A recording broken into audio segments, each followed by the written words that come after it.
Түзөөдө Лондон, BBC, саламатсыздарбы? Дүйнөнүн чар тарабынан келген соңку жаңылыктар менен тааныштырып, Кубат Касымбеков. Гректер айкындыкты жана накталай акчасын күтүп жатышат. Германия жекшембидеги референдумга чейин жаңы макулдашуу болбойт деп билдирди. Тунис ислам мамлекети экстремисттик тобуна каршы күрөштүн алкагында коопсуздук чараларын кескин күчөтүүгө өттү. Кадимки үлүлдөр жана деликатес сүйүүчүлөрү. Африкада үлүлдөн тамак жасоо көрүнүшү жайылып жатканын айтып беребиз. Банктары жабылды, карызы төлөнбөй калды. Европадан келчү жардам болсо үзүлдү. Буга карабастан Греция кредиторлор менен соодалашып жатат. Өлкөнүн премьер-министри карыз берүүчүлөрдүн көпчүлүк талаптарына көнөрүн, ал үчүн айрым шарттары бар экенин айтты. Греция өткөн түнгө белгиленген мөөнөткө чейин карызын төлөй албай калып, эл аралык каржылоодон четтетилди. Грециянын премьер-министри тактикасын өзгөртүүгө даяр болгондой.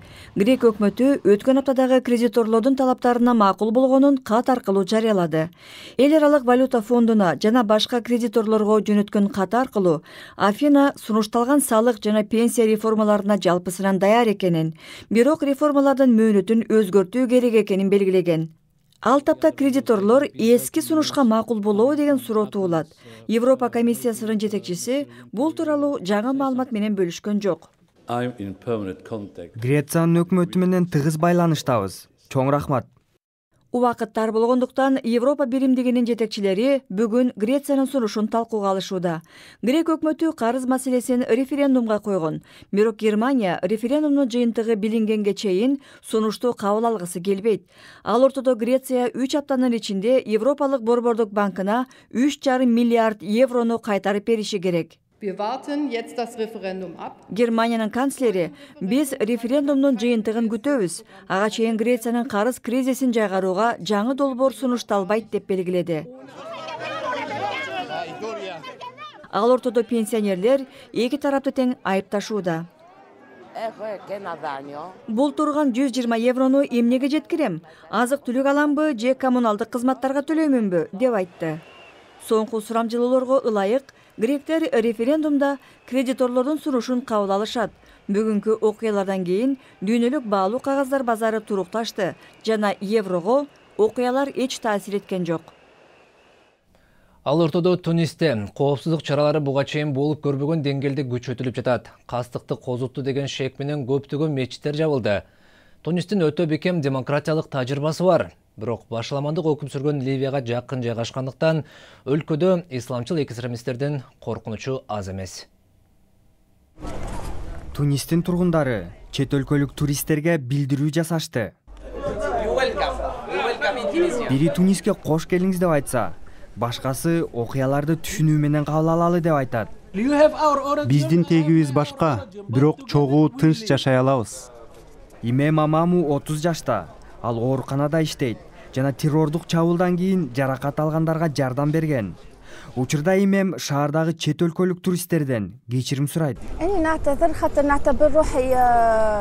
Кейиштүү окуялар Тунисте болгону үчүн жоопкерчиликти мойнубузга алышыбыз керек. Окуялар туристтердин көз карашын өзгөрттү. Бирок башка мамлекеттер бизди экстремизм менен байланыштырбайт деп үмүттөнөм. Жергиликтүү тургундар бүтүндөй өлкөгө чабуул жасалганын айтышат. Туризм өлкөнүн экономикасынын 14%-ын түзөт. Ал себептен коопсуздук чаралар күчөтүлдү. Бирок Тунисте жумушсуздук жана жакырчылык кеңири жайылган. Эң калган пляждарга жакын аймактарда жумушсуз жаш жарандар көп. Зейид Айни 19 жашта. Биз андан жаш жигиттер эмне себептен өздөрүн ислам мамлекети деп атаган топко кошулуп жатат деп сурадык. Зейид өлкөдөгү экономикалык абалдан эгерде биздин ишибиз болсо, жашообуз оңолсо, эч ким экстремисттерге кошулмак эмес деп айтты. Бул көрүнүштүн башка да себептери бар. Мисалы чөлкөмдөгү туруксуздук же коомдун полицияга ишенбестиги. Бирок чет өлкөлүк туристтер келбей калса, демократиянын жолуна түшкөн Тунистин келечеги да коркунучка кептелиши мүмкүн. Сиз түзөөдө BBC-ни көрүп жатасыз. Эми алдыңкы саптагы башка жаңылыктардын кыскача тизмеги. Орусия Украинага газды токтотту. Буга Көгүл-Троттун баасы боюнча мунаса табылбаганы себеп болду. Газпром компаниясы Украина июль айындагы газдын акчасын алдын ала төлөбөгөнүн айтууда. Украина болсо Орусия бааны түшүрүшү керектигин, ага чейин башка булактардан газ аларын билдирди. Өздөрүн ислам мамлекети деп атаган топ Египеттин Синай жарым аралына бир нече жолу чабуул жасады. Армиянын айтымында 5 өткөрмө жана 1 полиция бекетине сокку урулду. Бул согушкерлер уюштурган Синайдагы эң ири чабуул. Андан кеминде 50 адам каза тапканы кабарланууда. Гонконгтун Кытайга кайра өтүшүнүн 18 жылдыгына карата шаарда 10 миңдеген адам демократиялык жүрүшкө чыгышты. 2 жума мурда мыйзам чыгаруучулар провинциянын жетекчисин Кытай көзөмөлдөгөн тизмеден тандоого каршы чыгышкан. 97-жылы Британия «Бир өлкө, эки система» аттуу формуланын алкагында Гонконгту Кытайга өткөрүп берген эле. АКШнын расмийлери соңку 10 жылда биринчи жолу Куба менен элчиликтерди кайра ачуу келишимине жетишкенин билдиришти. Азыр эки өлкөнүн дипломаттары Швейцариянын элчиликтеринде иштеп жатышат. Декабрда президенттер Обама менен Кастро алака жакшырганын жарыя кылышкан. Африкада кадимки үлүлдү тамак катары жеген салт аздан жайылып бараткан экен. Үлүлдөрдү азык катары көп колдонгон Батыш Африкада бул тамак деликатес деп саналат. Эми бир ишкер айым Чыгыш Африкада биринчи болуп, Кенияда үлүл өстүргөн ферма ачкан экен. Башкала Найроби шаарына жакын аймакта Розмери Одинганын ишканасы жайгашкан. Ал Африканын эбегейсиз чоң үлүлдөрүн өстүрөт. Розмеринин айтымында бул бизнес көп каражат жана убакытты талап кылбайт. Ишкана жылына 12 000 үлүл өстүрөт. Үлүлдөр боюнча көп изилдөөлөр бар. Мен алардын баарын окуп, дүйнөдөгү башка тажрыйбаларды дагы изилдеп көрдүм. Үлүлдөр эч үн чыгарбайт жана жыт да жок. Бул бизнес менен кичинекей бала да алек боло алат. Үлүлдөрдүн көрүнүшүнөн көп кишилер жийиркениши мүмкүн. Бирок Розмеринин айтымында Кениядагы үлүлдөргө талап кескин көбөйдү. Ашпозчу Чарльз Муванги бизге бул тамакты кантип даярдаш керек экенин айтып берди. Майга ар кандай жашылчаларды аралаштырып, үстүнө үлүлдөрдү коебуз. Андан соң духовкага салабыз. Чынында бат эле ушат, кардарларыбыз көп күтүшпөйт. Үлүлдөр 7 мүнөттүн ичинде даяр болот. Ресторандын кардарлары үлүлдөр даамдуу экенин баса белгилешет. Бул тамакта протеин, омега-3 майлары көп, ошондой эле темир жана ден соолукка керектүү башка заттар да бар. Үлүлдөр кеңири колдонулса жакшы эле болот. Розмери болсо бир күн үлүлдөрдү үйдө олтуруп даярдап калышат деп үмүт артат.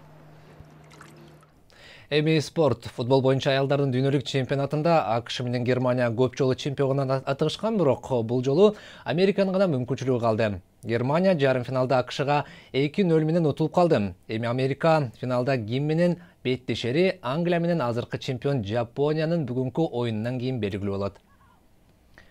Футболду улантабыз. Копа Американын жарым финалында Аргентина Парагвайды 6-1 менен утуп алды. 4 голду футбол легендасы Месси киргизди. 93 жылдан бери кубокту уталик Аргентина эми финалда Чили менен беттешет. Мелдешти өткөрүп жаткан Чили ийгиликке үмүт артып турган чагы. Теннис боюнча Уимблдон чемпионаты болсо адаттан тыш ысык аба ырайында өтүп жатат.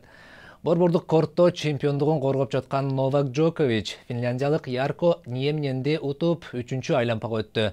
Бүгүн көпчүлүктү таң калтырган бир окуя болду. Жапониялык Кей Нишикори жаракатынан улам оюндан чыкты. Жаңылыктардын соңунда Түштүк Кореянын борбору Сеулдагы өзгөчө үйлөнүү үлпөтүн көрсөтөлү. Жаш жубайлардын дээрлик ар биринин Түндүк Кореядан өтүп келген кеминде бирден тууганы бар. Эң ири тойго жубайлардын 400дөй жакындары катышты. Массалык үлпөткө катышкан жубайлардын көбү эки Корея бириксе деген тилектерин билдиришти. Бул жана башка жаңылыктарды ар дайым интернет сайтыбыздан таба ала турганыңызды эскертебиз.